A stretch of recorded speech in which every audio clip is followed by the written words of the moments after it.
मोहब्बत करने वालों को और बास कबों का सलाम। उम्मीद करता हूँ आप सब लोग खैरियत से होंगे। अबरार ने हसरंगा का स्टाइल किया कॉपी किया, मेरा भी दिल कर गया कि मैं भी इस स्टाइल को कॉपी करना शुरू कर दूँ। तो ख़वातीन व हज़रात, आज हम डिस्कस करेंगे कि हुसैन तलत ने किस तरह अपने कोच माइक हाइसन और कप्तान सलमान अली आगा की बात मानने से किया इनकार, और साथ ही साथ जब वो प्रेस कॉन्फ्रेंस में आए तो वो बताने लगे कि पाकिस्तान में 5 से 6 मिडिल ऑर्डर के बैट्समैन हैं और वो भी मिडिल ऑर्डर में नहीं खेलना चाहते। तो पाकिस्तान के जो मीडिया मैनेजर थे उन्होंने उनको चुप करा दिया। तो आज हम ये डिस्कस करेंगे इस वीडियो में। अगर आप पहली मरतबा मेरे यूट्यूब चैनल पे आए हैं, बास कबो पे आए, तो आपको खुश आमदीद, और साथ ही साथ चैनल को सब्सक्राइब लाजमी कर दिएगा। पाकिस्तान का जैसे ही एशिया कप में सफ़र आगाज़ हुआ तो हमें शुरू में तो एक अच्छा स्कोर नहीं मिल रहा था। ओपनर्स भी जल्दी आउट हो रहे थे, वन डाउन भी जल्दी आउट हो रहा था। तो पीछे से हसन नवाज आ जाता था मिडिल ऑर्डर में, जब उस पर प्रेशर आता था तो वो भी लंबा नहीं खेल पा रहा था, और वो लंबा छक्का मारने के चक्कर में लंबी इनिंग्स को बना ही नहीं पा रहा था। वो बस जल्दी प्रेशर में आके वो छक्का मार के प्रेशर रिलीज तो करना चाहता था मगर वो आउट हो जाता था।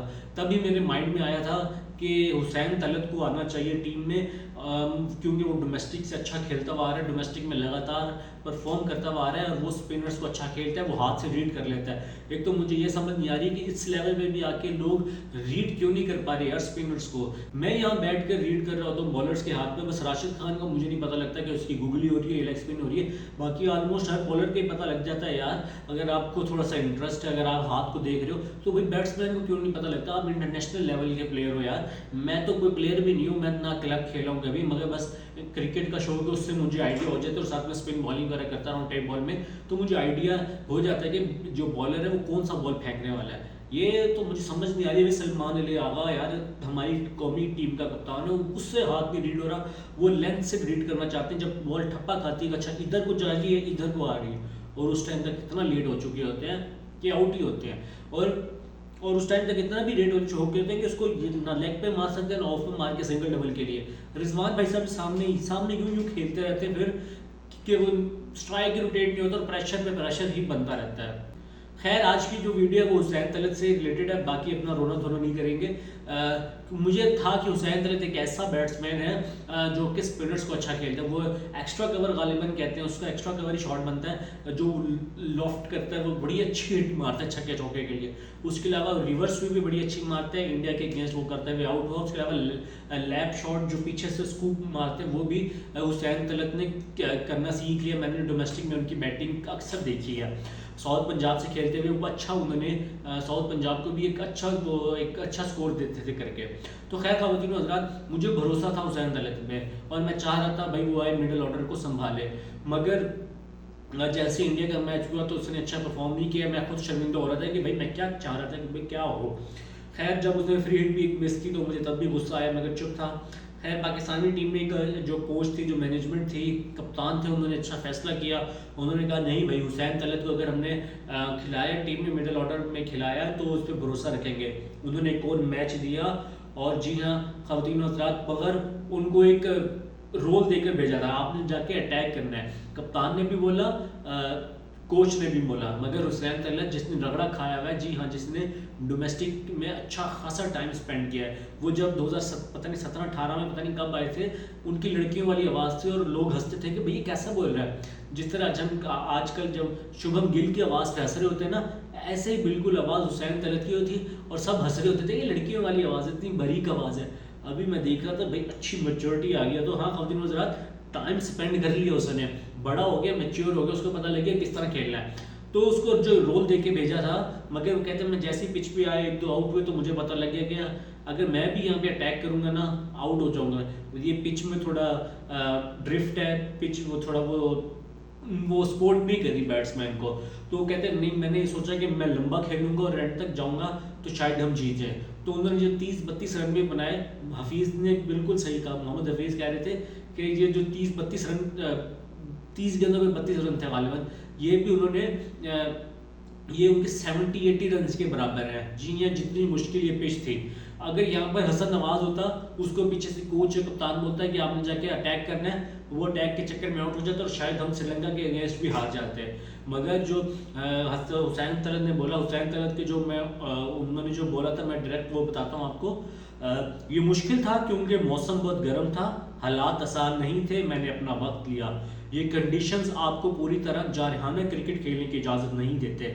कप्तान और कोच ने मुझसे बात की, मंसूबा ये था कि जाकर अटैक करना है, लेकिन मैंने अपने दिल की सुनी। हाँ जी, दिल की आप तभी सुनते हो जब आपको अपने में भरोसा होता है, आपने वर्क किया होता है, आप अपनी एफर्ट से आते हो, सिफारिश के जरिए नहीं आते। मैंने सोचा थोड़ा वक्त लूँ और फिर बाउंड्रीज खुद ही आएंगी। नमी बहुत ज़्यादा थी और मेरी तवानाई कम हो गई थी। सलाजीत इन्हें देख गई, मेरी तवानाई कम हो गई थी। आखिर हमने फैसला किया कि वो बड़े शॉट्स खेलेंगे और आखिर हमने फैसला किया कि वो बड़े शॉट्स खेलेंगे। मैं अपनी बॉलिंग पर काफ़ी काम कर रहा था। अपनी बॉलिंग कोच के साथ मुझे अपना प्लान भी अपनाना पड़ा। अगर मैं 2 अच्छे ओवर्स कर लूँ तो मुझे मालूम था कि मेरी टीम को फ़ायदा होगा। जी हाँ ख़वातीन व हज़रात, ये था हुसैन तलत का बयान कि उन्होंने किस तरह अपनी गट्स फीलिंग पे भरोसा किया। उन्होंने जो एक मेहनत करते हुए आ रहे हैं, जो ये काम उन्होंने डोमेस्टिक में बहुत बार किया होगा। जब टीम को उनकी ज़रूरत पड़ती होगी तो वो सामने आते होंगे। अगर हिटिंग करने की भी ज़रूरत पड़ रही है तो हिट भी मारते होंगे। अगर टीम डिमांड कर रही है, अगर सिचुएशन डिमांड कर रही है कि यहाँ पर मुझे खड़ा होना है, यहाँ पर मुझे लंबा लेकर चलना है, तो हुसैन तलत वो भी करते होंगे। तो खैर जब प्रेस कॉन्फ्रेंस हो रही थी तो उसमें हुसैन तलत बड़ा अच्छा बोल रहे थे, मज़ा आ रहा था एज अ क्रिकेट लवर। वो मोमेंटम हमारे पास नहीं था, लर्न था, विन था, या डेफिनेटली भाई इन चीज़ों से हम तंग आ गए थे। हमें ऐसे प्लेयर्स चाहिए थे जो अच्छा कम्युनिकेट कर सकें, जिनसे जो अगर बोल रहे हो तो हमें भी मज़ा आए कि अच्छा ये क्रिकेट से रिलेटेड बात कर रहा है, ये सिचुएशन से रिलेटेड बात कर रहा है, कोई प्लान डिस्कस कर रहा है, तो वो मज़ा आता है। हुसैन तलत की प्रेस कॉन्फ्रेंस सुन के मज़ा आ रहा था।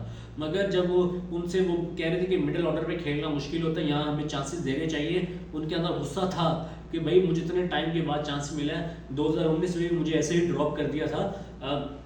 तो खैर तो उसमें जब उन्होंने कहा कि मिडिल ऑर्डर खेलना आसान नहीं है, बहुत कम प्लेयर हैं पाकिस्तान में जो मिडिल ऑर्डर खेलते हैं, तो मैं भी बैठा सोच रहा था कौन कौन खेलता है।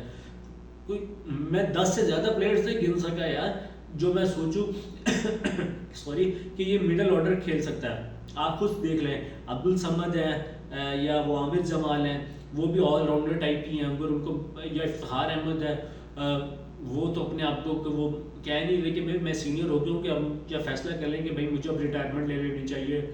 या सलमान अली आगा था, हुसैन तलत का तो मैं बता रहा हूँ। और उसके अलावा बताएं कौन है भाई जो मिडिल ऑर्डर में स्ट्रॉन्ग हो।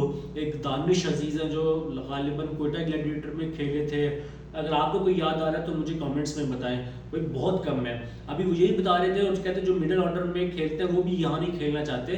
अभी वो डिस्कस ही कर रहे थे कि जो मीडिया मैनेजर हैं उन्होंने बीच पे अपनी जुबान लड़ा दी कि नहीं बस चुप कर जाए, जब उन्होंने नेक्स्ट क्वेश्चन का कह दिया था तो उसको हुसैन तलत ने भी मैंने नोट किया, वो भी उन्होंने यूँ करके देखा, उनके दिल में भी बुरा लगा हुआ कि किस तरह मुझे कट किया। भाई मीडिया मैनेजर जहाँ आपको बहुत ज़रूरत है वहाँ तो आपने बोला नहीं है।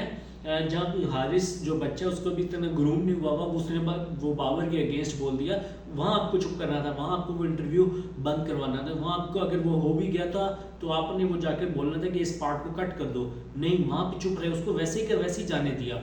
और उसको वो हारिस को गालियाँ पढ़वानी थी पढ़वा दी।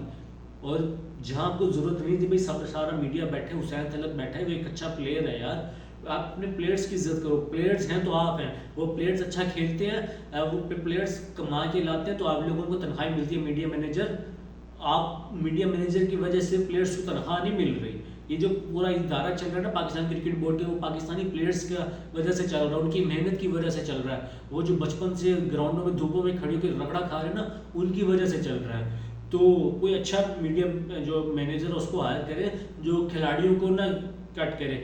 खिलाड़ी वही उसको मैनेज कर रहे हो कि भाई खिलाड़ी की मर्जी है ना, प्लेयर की मर्जी है, वो जो चाहे बोले। आप कौन होते हैं बीच में बोलने वाले कि नहीं और नहीं सवाल करना और नहीं बोलना कुछ। तो खैर ख़वातीन हज़रात, ये थी आज की वीडियो। उम्मीद करता हूँ आपको अच्छी लगी होगी।